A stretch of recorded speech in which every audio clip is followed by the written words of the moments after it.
Buenos días.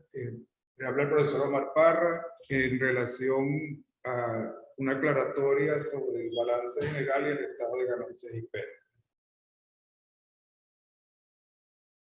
Tanto el balance general como el estado de ganancias y pérdidas son estados financieros. Estados financieros que son necesarios para cumplir con normativas desde el punto de vista de la empresa y desde el punto de vista del Estado. En el caso del balance general, podemos decir que es un estado financiero en donde se resumen todos los bienes y derechos, así como las obligaciones contraídas por parte de la empresa con terceras personas. Cuando hablamos de bienes, derechos y derechos de la empresa, nos referimos a todos los activos que posee la empresa, tanto físicamente como desde el punto de vista legal. O sea, cuando le hablo de físicamente o desde el punto de vista legal, me refiero los bienes y derechos serían todos los activos que posee la empresa, edificios, maquinaria, vehículos, que son necesarios para poder llevar a cabo la actividad normal de la empresa. ¿Verdad? Cuando hablamos de obligaciones, ¿verdad? Nos referimos primero a obligaciones con terceras personas. Este tipo de obligaciones serían todo lo que es deudas con proveedores, con bancos, con sociedades de crédito. Y también tenemos obligaciones con los accionistas de la empresa, que en este caso sería el patrimonio de la empresa. Estas obligaciones que tenemos con los accionistas de la empresa van a contribuir a llevar a cabo las operaciones normales de la empresa, porque se supone de que las obligaciones que tenemos con los accionistas de la empresa están referidas al aporte de capital social y a los aportes sucesivos que dan los socios de la empresa para hacer ampliaciones, mejoras dentro de la misma organización. En cuanto a cuáles son los beneficios o cuáles serían las ventajas que nos permite se permite obtener con el estado financiero denominado balance general. Como en ese estado financiero aparecen todos los bienes y derechos, así como las obligaciones contraídas por terceros, con terceros, bien sea con proveedores y con bancos y con los accionistas de la empresa. Con este estado financiero podemos, primero, hacer los presupuestos, establecer políticas que nos permitan mejorar los procedimientos, los métodos para llevar a cabo la gestión administrativa de la empresa. Nos permite también establecer un mecanismo de mejorar o ampliar la empresa desde el punto de vista de que los beneficios que obtengamos a través de la gestión de la empresa los podamos utilizar para ampliar el capital social y mejorar las condiciones operativas de la empresa. Ok, entonces, aparte de eso, el balance general es un requisito necesario para efectos de la declaración del impuesto sobre la renta. Es un requisito necesario para el pago de las patentes municipales, para el derecho de frente. En el caso específico de la declaración del impuesto sobre la renta, no solamente es el balance general, también se debe incluir el estado de ganancias y pérdidas, ya que él es el que nos va a dar cuál es el resultado o nos va a informar acerca del resultado de la gestión administrativa de la empresa. Entonces, el balance general es un estado financiero muy importante para la empresa, desde el punto de vista de que la misma pueda tomar decisiones en cuanto a mejorar los sueldos. También esa información es necesaria para establecer políticas de créditos y cobranza, para elaborar los presupuestos, para establecer si vamos a adquirir nuevos activos, si vamos a ampliar la empresa, si vamos a mejorar las condiciones de la empresa, en cuanto a el personal, si vamos a ampliar nuestro personal o vamos a disminuir el personal. Entonces, nosotros podemos clasificar el balance general, se clasifica en activos, pasivos y patrimonio. ¿Cuáles son los activos? Los activos son todos los bienes y derechos propiedad de la empresa. El pasivo son todas las obligaciones contraídas por parte de la empresa con terceras personas. Y el patrimonio serían todas las obligaciones que tiene la empresa con los accionistas de la misma. Entonces, el activo a su vez se subdivide. El activo se subdivide en activos circulantes, inversiones a largo plazo, activos fijos, cargos diferidos y otros activos. Entonces quiere decir que esta clasificación depende del grado de convertibilidad en efectivo que tiene cada uno de los activos. Por ejemplo, si nosotros decimos en la cuenta de caja, la caja, tenemos el efectivo a la mano, la disponibilidad es inmediata. Cuando hablamos de inversiones a largo plazo, tenemos que esperar un periodo de tiempo para que eso se convierta en efectivo. Entonces, esa clasificación está dada por el grado de convertibilidad de los activos de la empresa, de convertibilidad en efectivo de los activos de la empresa. Ok.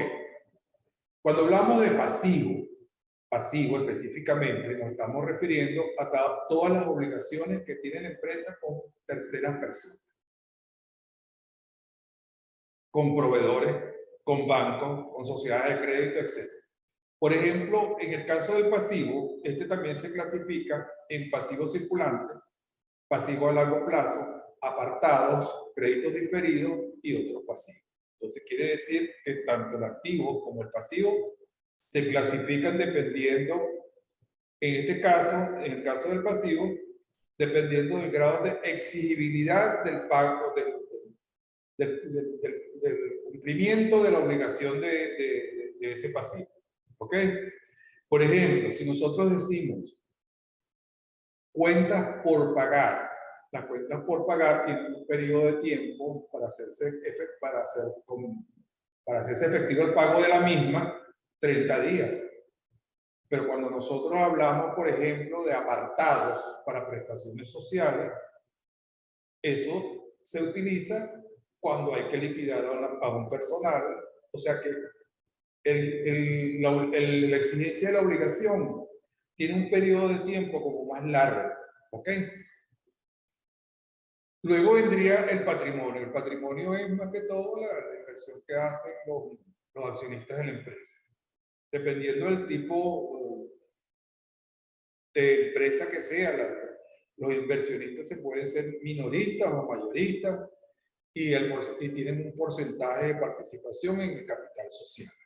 Al igual que tienen un porcentaje de participación en el capital social, tienen un porcentaje de participación en el resultado del ejercicio de la empresa.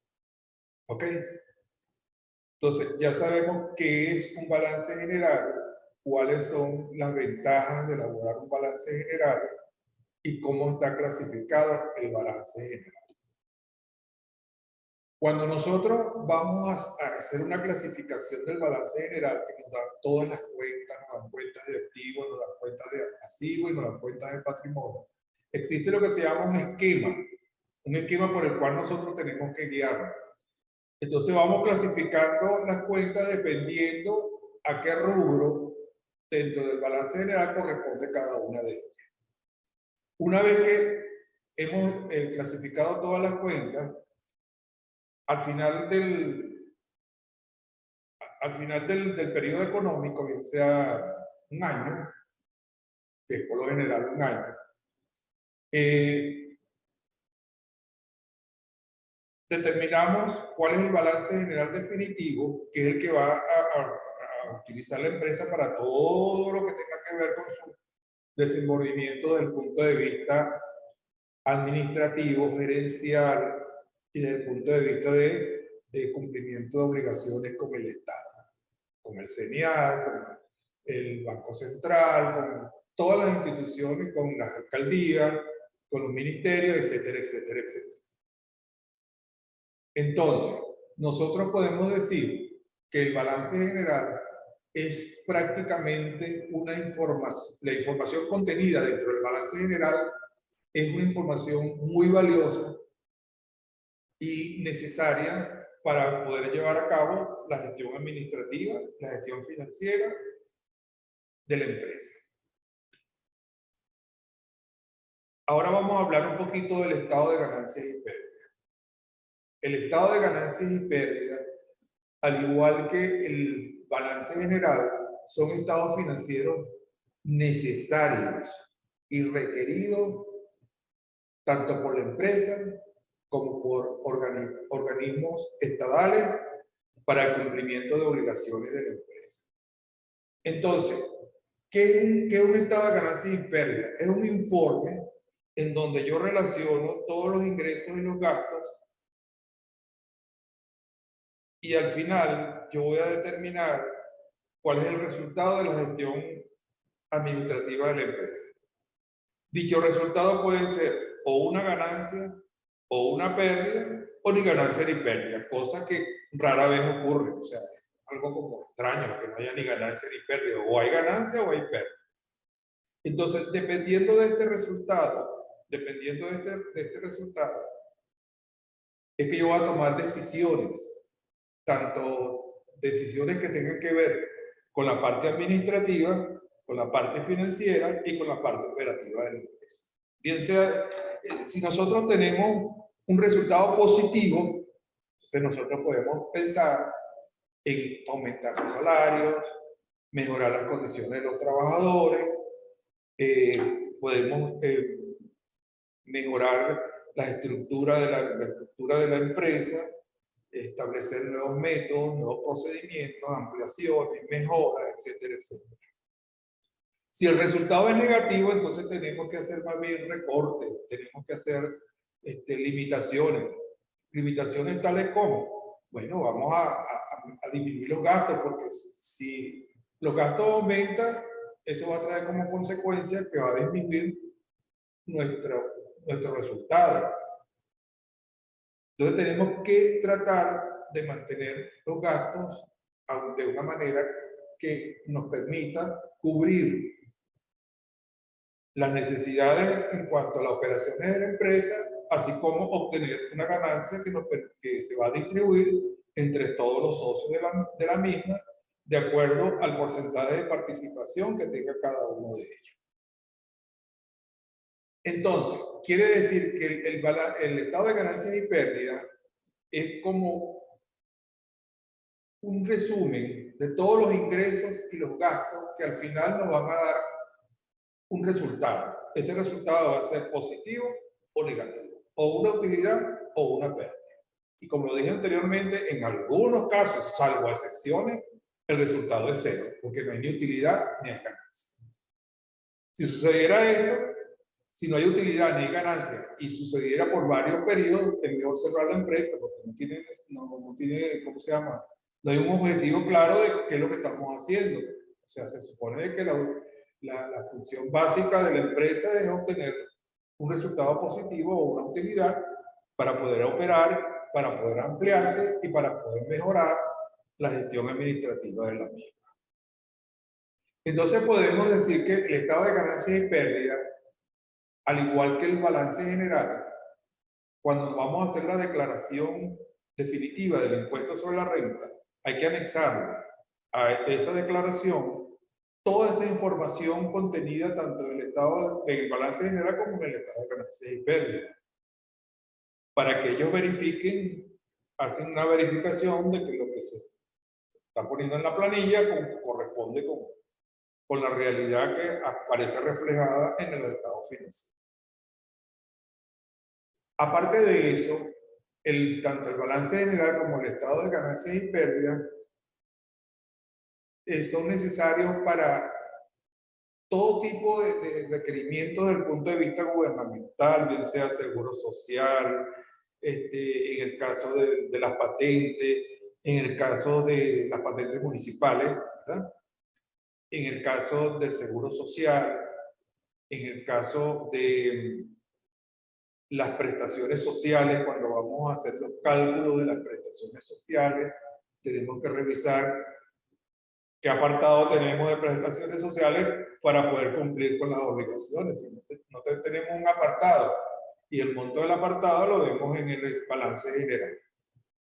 ¿Ok? Entonces, en resumen, podemos decir que tanto el estado de ganancias y pérdidas como el balance general son, sin lugar a dudas, los dos estados financieros necesarios para